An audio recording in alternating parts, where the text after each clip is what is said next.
Nĩ hĩndĩ ya iceera rĩa kamiti ya ugitiri mbunge-ini ya bururi matũũra-inĩ marĩa magũmĩirwo nĩ Ngahiha kaunti-ini ya Kitui, kuria aikari ya matũũra ma Kitui ya irathĩro morire kuona gũcoka kwa bahema ceceni-inĩ ya borithi kũrũmĩrĩra mbara gatagati kao na ariithia mahiu kuuma rurii-ini rwa Somali arĩa mathamĩire mwena ũyũ.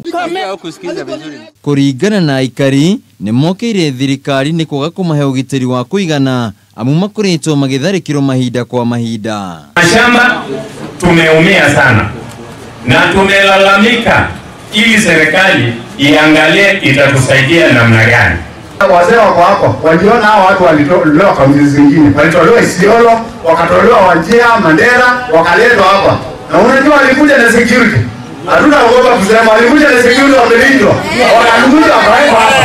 Mwena-ini wake mũmbunge wa Kitui ya irathĩro nimoritie na uria nĩ ũmwe wa Amemba kamiti ĩno ya ugitiri nĩ eranĩire atĩ nĩ megũkorwo makĩrutwo ariithia ya kuona megwatĩire mũgũnda ũrĩa ũtarĩ wao gũkũ agĩkinyĩria atĩ matikwĩrorera andũ ao makĩũragwo. The only solution to this is to wipe out Inyale, which is an illegal settlement within a park, and also wipe out Mwanzele, which is also an illegal settlement. There is no government in those camps. There is no government in Mwanzele.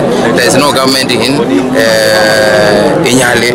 No mũikarĩri gĩtĩ wa kamiti ĩno Paul Koinange nĩ athiĩte na mbere na gũkinyĩria atĩ ariithia ya kuuma rurii-ini rwa Somali marĩ mwena ũyũ mũgarũ wa watho na uguo nĩ megũkorwo makĩrutũrwo mwena ũyũ nĩ macokio kwao. Have been have been raped around here, and also people have been killed.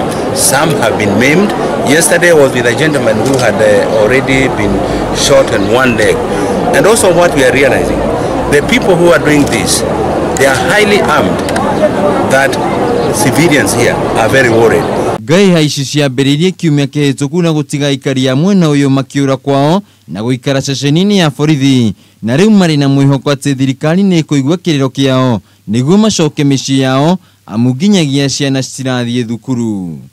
Handũ-inĩ ha Kameme TV mohoro gĩtaũ njĩtagwo Wainaina wa Kiarie.